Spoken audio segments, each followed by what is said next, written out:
السلام عليكم. الفيديو ده لأي حد عايز يشتغل شغلانة كويسة بالدولار بس مش عارف يبدأ منين. لو انت لسه مش لاقي شغل او زهقت من شغلك وعايز تغير مجالك وعايز تتعلم حاجة يكون تعليمها سريع مش بياخد وقت كتير وفي نفس الوقت مش محتاجة شهادات علشان تشتغل فيها ولا شهادة جامعية ولا حتى شهادة اونلاين، فالفيديو ده ليه. النهارده هقول لكم ازاي تبدأ في مجال اليو اكس يو اي ديزاين في كام خطوة سريعة وواضحة، وهدخل في الموضوع على طول. يلا بينا. الاول حابة اقول لكم انا بدأت ازاي في المجال. انا اتخرجت من جامعة آداب في الصعيد في مصر، يعني شهادتي ملهاش اي دعوة بالمجال خالص. بعدها دخلت الاي تي اي، درست حاجة ملهاش اي علاقه خالص بالاثنين.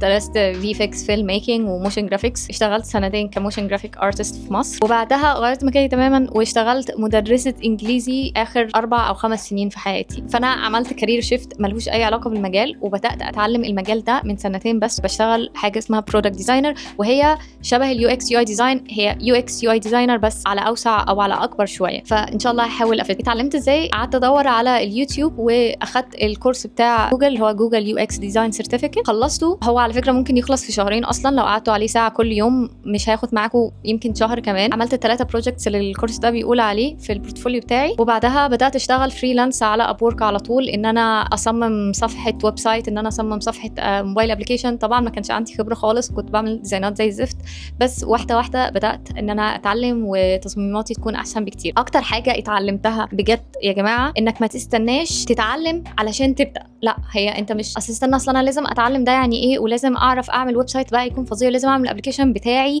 ويكون كامل وانزله على البورتفوليو علشان ابدا اقدم على شغل. لا، هي مش كده خالص. بالعكس، انا بدات ان انا اشتغل، ودايما هتلاقي كلاينتس عايز الليفل بتاعتك. طبعا كل ما الليفل بتاعتك قلت كل ما برضو الفلوس اللي انت هتحاسبه عليها هتكون اقل، بس ده هيفيدكم انتوا الاثنين. هو عايز حاجه رخيصه وانت عايز ان انت تتعلم. وانس ان انا بدات اشتغل واعمل بروجكتات لكلاينتس حقيقيين من على ابورك، بدا ان انا مستواي يطلع لفوق مره واحده، يعني بسرعه رهيبه جدا، ومعاها الريت بتاعي طبعا بدا يطلع لفوق. فدي اكتر نصيحه فادتني عامه في اي حاجه في الحياه. فعلا انا حققت كتير قوي قوي في حياتي لما بطلت ان انا استنى. بس الجمله دي لوحدها، بطلت ان انا استنى، بطلت ان انا استنى ظروف، بطلت ان انا استنى يكون معايا فلوس، بطلت ان انا استنى اصل الجو دلوقتي حر قوي، اصل الاسبوع الجاي مش عارف ايه. بطلت ان انا استنى حاجه اعملها ومفيش حاجه. فعلا ساعتها هتلاقي حاجات كتير كتير كتير اتغيرت في حياتك. لو طريقه تفكيرك اتغيرت من ان انت مش بتستنى، هتلاقي الحاجات كلها بتحصل. وعامه لو فضلت مستني مفيش اي حاجه هتتغير، وكل لما الحاجه اللي انت مستنيها تحصل هتلاقي حاجه تاني ان انت مستني عشانها، عشان مش الحاجات اللي حواليك هي اللي مخلياك مستني تحقق حلمك، هي بس طريقه تفكيرك. انت مش مستني حاجه، بتدور على اي حاجه عشان ما تبداش. كانوا في زوري. بس يلا بينا نبدا. اول حاجه لازم تعرفها ان الشركات مش فارق معاها انت معاك شهاده ولا لا، اللي هيفرق معاها انك تكون بتعرف تفكر صح، تفكر كديزاينر، تعرف تكون بتصمم تجربه مستخدم سواء كان تطبيق او موقع بطريقه تساعد اليوزر وتساعد البيزنس في نفس الوقت، وده بتثبته عن طريق البورتفوليو بتاعك. وهقول لكم برضو هنعمل البورتفوليو ازاي. عشان كده هنركز على الفهم والتطبيق مش على الشهادات. الخطوه الاولى، افهم مجالك. لازم تعرف الاول يعني ايه يو اكس يو اي ديزاين اصلا. لو ما شفتوش الفيديو اللي فات بتاعي دوسوا على اللينك ده وروحوا شوفوا الفيديو الاول وانا بشرح يعني ايه يو اكس يو اي ديزاين، وبعدين تعالوا كملوا الفيديو ده. الخطوه الثانيه، الادوات اللي انت محتاج تتعلمها. عشان تبدا محتاج تتعلم تشتغل على فيجما، برنامج سهل جدا ومجاني. كل اللي هتحتاجه ان انت يكون معاك لابتوب طبعا، ومش لازم لابتوب جرافيكس ولا لابتوب تقيل، لا، السوفت وير ده خفيف جدا هينزل على اي لابتوب. وممكن كمان ما تنزلوش، ممكن تدخل على الويب سايت على طول figma.com وتشتغل من على الويب سايت على طول. مش مهم في الاول تبقى محترف في فيجما، المهم تتعرف على الادوات اللي فيه وممكن تعمل بيه ايه. تعمل حاجات بسيطه زي مثلا ديلي يو اي تشالنج، او ان انت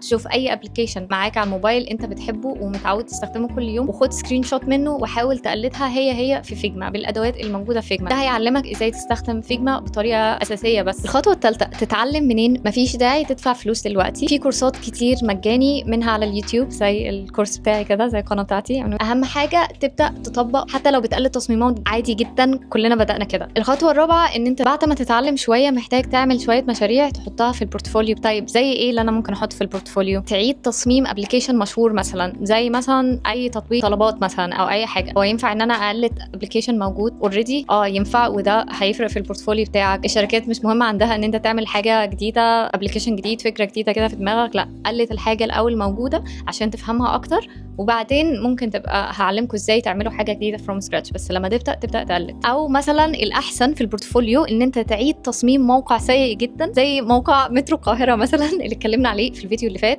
لو ما شفتش الفيديو بجد شوفوه علشان هيفيدكم جدا. اهم حاجه ان في كل مشروع تكتب المشكله كانت ايه وحليته ازاي والنتيجه كانت عامله ازاي، وتوري شويه سكرين شوتس من النتيجه بتاعتك. هتعمل بورتفوليو فين؟ هتعمله على behance.com. مش لازم تعمل ويب سايت باسمك، مش لازم يكون عندك الدومين بتاعك بتاعك وباسمك وحاطط فيه حاجتك والبيزنس كارد، كل الحاجات دي. كام نصيحه سريعه، ما تقلقش من الانجليش، المهم بس انك تعرف المصطلحات، ودي هكلمكم عليها واحده واحده. بس في الفيديو اللي فات اتكلمت عن يعني ايه يوزابيلتي ستادي، يعني ايه فيدباك، يعني ايه اكسسبيلتي. واخر نصيحه، خصص نص ساعه كل يوم ان انت تتعلم فيها تصميم يو اكس يو اي. اهم حاجه الاستمراريه مش الكميه، يعني ما ينفعش تقول انا هبدا النهارده واشوف فيديو ولا 2 وخلاص وتقعد في البيت كده. انا بحاول على قد ما اقدر ان انا انزل فيديوهات ان شاء الله كل كام يوم، علشان كمان تتابعوا معايا، نحاول كل يومين ان انا انزل فيديو. تابعوني كمان على انستجرام وعلى التيك توك، هنزل فيديوهات قصيره ما بين الفيديوهات اليوتيوب فيها معلومات سريعه هتفيدكم جدا ان انتوا تعرفوها. لو حاسس ان انت استفدت من الفيديو ده، ما تنساش تعمل لايك وشير عشان تفيد حد تاني يكون هيستفاد انه يسمع الكلام ده. ولو عندك اي سؤال اكتب لي في الكومنتات وانا ان شاء الله هرد عليها على طول، او هعمل فيديو مخصوص علشان اشرح فيه النقطه اللي اشوفكم الفيديو الجاي.